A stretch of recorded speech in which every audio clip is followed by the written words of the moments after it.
प्रश्न 5। चित्र में दी गई आकृति को देखकर निम्नलिखित कथनों को पूरा कीजिए। तो पहले हम उस चित्र को बना लेते हैं जो दिया हुआ है। तो एक सीधी रेखा लेंगे, एक सच,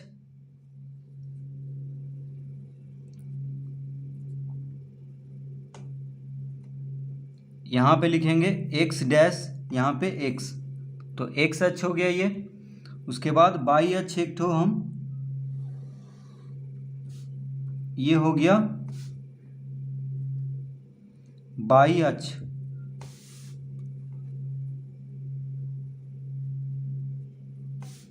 तो x अक्ष और बाई अक्ष, यहाँ पे मूल बिंदु है तो O लिख देंगे। उसके बाद बराबर बराबर दूरी पे लिखेंगे, यहाँ पे 1 2 3 4 5, इस तरह से।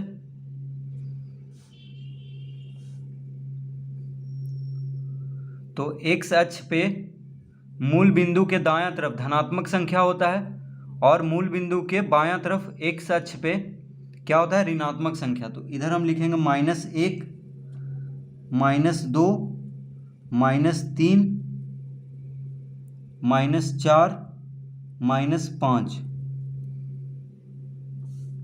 उसके बाद बाई अक्ष पे ऊपर की ओर होता है धनात्मक संख्या। तो 1 2 3 4 5, इस तरह लिख लेंगे।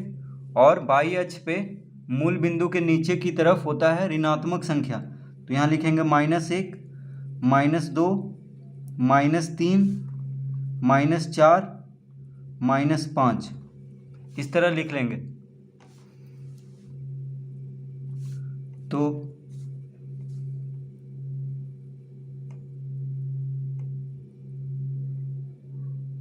यहाँ पे है B बिंदु, क्या है B। उसके बाद है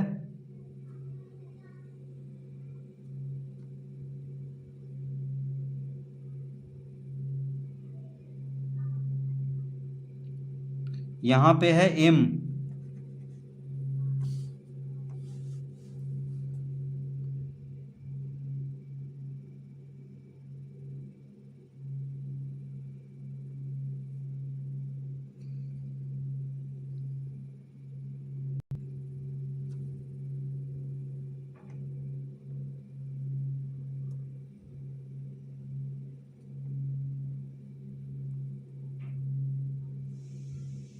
यहाँ पे क्या है, S है।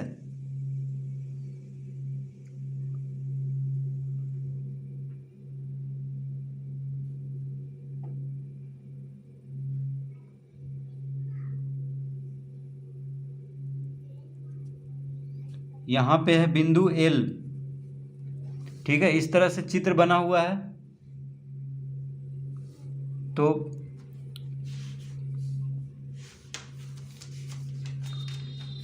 पहला में कह रहा है, पहला में है बिंदु B,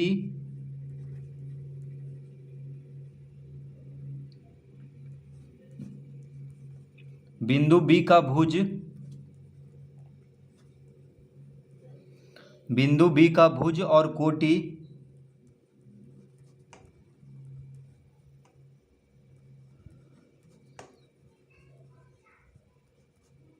क्रमशः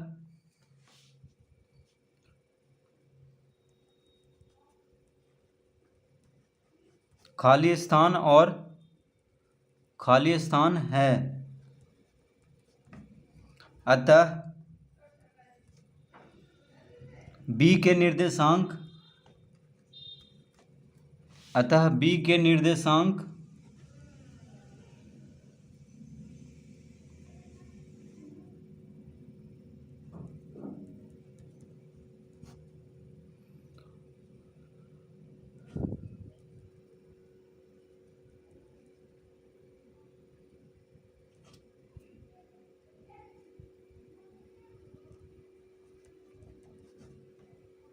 तो ये देखिए पहला प्रश्न है। तो बिंदु B का भुज अब देखिए बिंदु बी का भुज क्या है, तो बिंदु बी का भुज मतलब जो एक्स अक्ष पे क्या है 4 है, तो बिंदु बी का भुज हो गया 4। तो हम यहाँ पे लिखेंगे बिंदु बी का भुज और कोटि क्रमशः 4 और 3 है, अतः बी के निर्देशांक क्या हो जाएगा 4,3। फिर से देख लीजिए, बिंदु बी का भुज क्या होगा 4 होगा, जो एक्स अक्ष पे होता है उसको भुज कहते हैं, और जो बाई अक्ष पे होता है उसको कोटि कहते हैं। तो बिंदु बी का भुज यानी एक्स अक्ष पे क्या है 4 है, बिंदु बी देखिए बिंदु बी के सामने एक्स अक्ष पे क्या है 4 है, और बिंदु बी के सामने बाई अक्ष पे क्या है 3 है, 3 के सामने है बिंदु बी, और इधर से एक्स अक्ष से 4 के सामने है, तो भुज हो गया 4। देखिए जो एक्स अक्ष पे है उसको भुज कहेंगे, और जो बाई अक्ष पे है उसको कोटि कहेंगे। तो बिंदु बी का भुज हो गया 4, कोटि हो गया 3, और निर्देशांक हो गया 4,3। तो एक्स अक्ष वाला पहले लिखते हैं, देखिए निर्देशांक में एक्स अक्ष वाला पहले लिखते हैं फिर बाई अक्ष वाला लिखते हैं। तो 4,3 होगा बिंदु बी का निर्देशांक। ठीक है, तो भुज और कोटि क्या होता है, तो जो एक्स अक्ष पे होगा तो उसको उस बिंदु का भुज कहेंगे। जैसे बी का भुज है 4 और बिंदु बी का कोटि है 3 और बिंदु बी का भुज है 4 और निर्देशांक हो गया 4,3, यानी पहले एक्स अक्ष वाला लिखेंगे, तो 4,3 हो गया बिंदु बी का निर्देशांक। यानी यहाँ पे हम लिख सकते हैं 4,3, यानी बिंदु बी कहाँ पे स्थित है, तो इसका निर्देशांक हो जाएगा 4,3। ठीक है, तो इस तरह से हम लिख लेंगे पहला में। अब दूसरा में क्या कह रहा है, बिंदु एम के एक्स निर्देशांक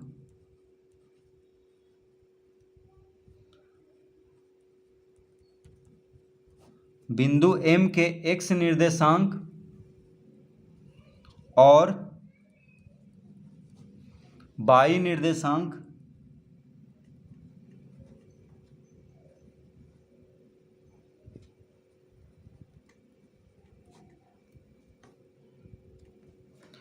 बिंदु एम के एक्स निर्देशांक और बाई निर्देशांक क्रमशः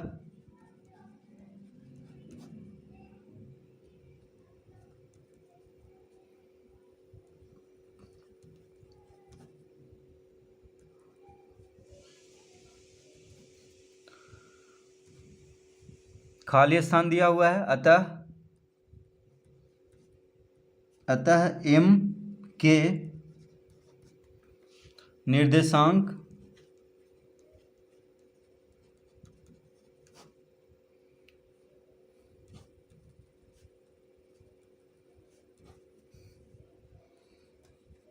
खाली स्थान हैं। तो ये है प्रश्न। तो बिंदु एम के एक्स निर्देशांक, देखिए बिंदु एम कहाँ है यहाँ पे, तो बिंदु एम के एक्स निर्देशांक क्या हुआ, तो बिंदु एम के एक्स निर्देशांक को क्या कहेंगे भुज कहेंगे, यानी बिंदु एम का भुज हो गया -3 और कोटि हो गया 4।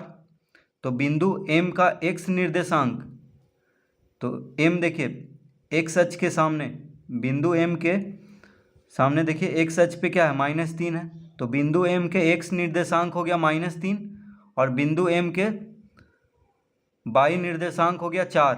ठीक है, देखिए बाई पे सामने देखिए 4 के सामने है, तो एक्स निर्देशांक हो गया -3 और बाई निर्देशांक हो गया 4, क्योंकि एक्स अक्ष पे क्या है -3 है और बाई अक्ष पे 4 है बिंदु एम के सामने।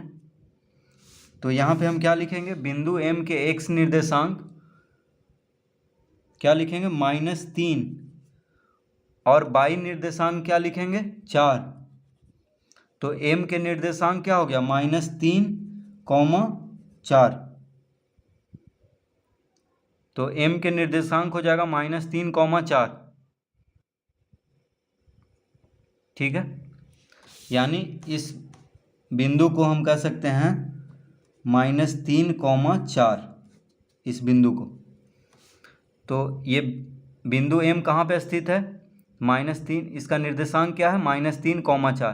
तो इससे हम पता कर सकते हैं कि बिंदु एम कहाँ है, ठीक है। तो एक्स अक्ष पे जो है यानी एक्स निर्देशांक को पहले लिखते हैं, फिर वाई अक्ष पे जो रहता है उसको फिर लिखते हैं, यानी वाई निर्देशांक को बाद में लिखते हैं। तो देखिए -3 पहले लिखते हैं, यानी एक्स अक्ष पे जो है, यानी एक्स निर्देशांक को पहले फिर वाई निर्देशांक को लिखते हैं। तो इस तरह हम इसको लिख लेंगे। तीसरा, बिंदु एल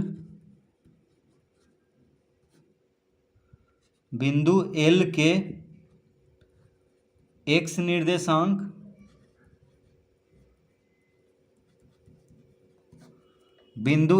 एक्स निर्देशांक और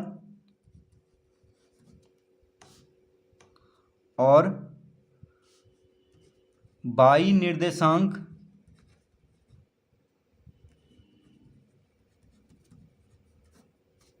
बिंदु एल के एक्स निर्देशांक और वाई निर्देशांक क्रमशः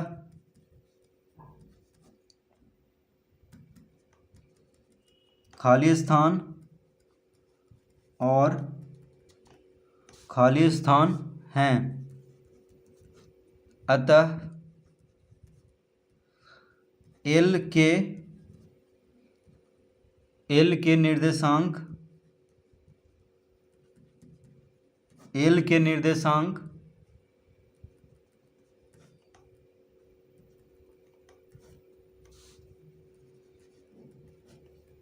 तो देखिए बिंदु एल के एक्स निर्देशांक और वाई निर्देशांक कौन है यहाँ पे देख लेते हैं। तो बिंदु एल यहाँ पे है, तो बिंदु एल का एक्स निर्देशांक मतलब एक्स अक्ष पे क्या है, देखिए बिंदु एल के पे एक्स निर्देशांक मतलब हो गया एक्स अक्ष पे क्या है, तो एल के सामने देखिए एक्स अक्ष पे देखेंगे -5 है एल के सामने, तो एक्स निर्देशांक हो गया -5। और वाई अक्ष पे, ये वाई अक्ष है देखिए जो खड़ा है, यानी ऊर्ध्वाधर रेखा, और एक्स अक्ष वाला हो गया क्षैतिज रेखा। तो बिंदु एल के वाई निर्देशांक हो गया -4, देखिए वाई अक्ष पे -4 के सामने है, तो एक्स निर्देशांक हो गया -5 और वाई निर्देशांक हो गया -4।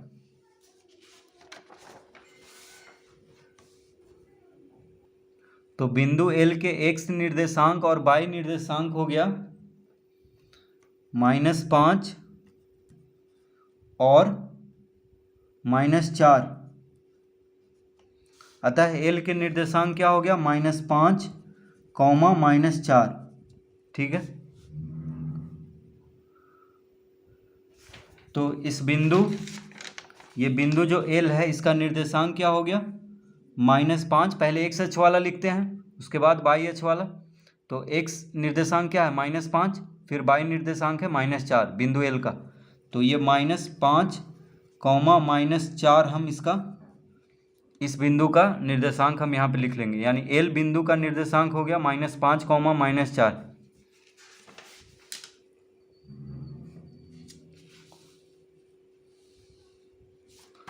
तो इस तरह लिख लेंगे। चौथा प्रश्न, बिंदु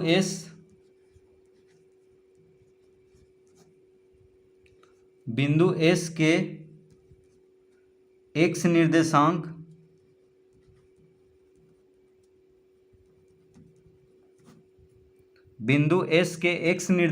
और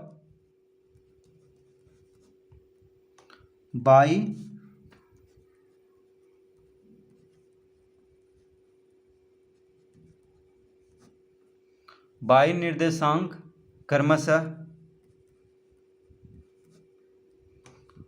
क्रमशः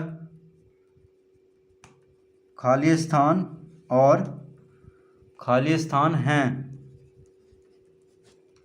अतः एस के निर्देशांक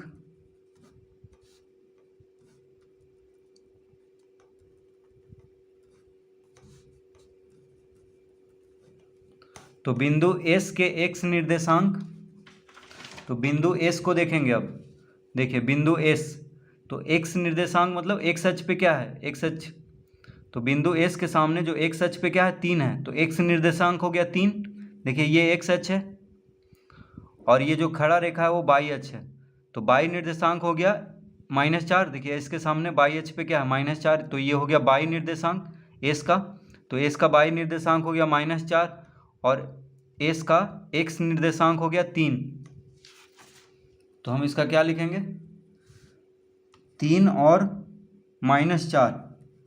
पहले एक्स अक्ष वाला लिखते हैं। तो एस के एक्स निर्देशांक हो गया 3 और एस के बाई निर्देशांक हो गया -4। तो एस के निर्देशांक क्या हो गया 3, -4। पहले एक्स अक्ष वाला लिखते हैं, यानी एक्स निर्देशांक पहले लिखेंगे फिर बाई निर्देशांक लिखेंगे। तो देखिए एस का निर्देशांक हम लिख सकते हैं 3, -4, यानी एस जो बिंदु है वो कहाँ पे है, तो उसका निर्देशांक हो गया 3, -4। देखिए 3, तो 3 के सामने और -4 के सामने क्या है, बिंदु एस है। ठीक है, तो इस तरह से प्रश्न 5 हल करेंगे।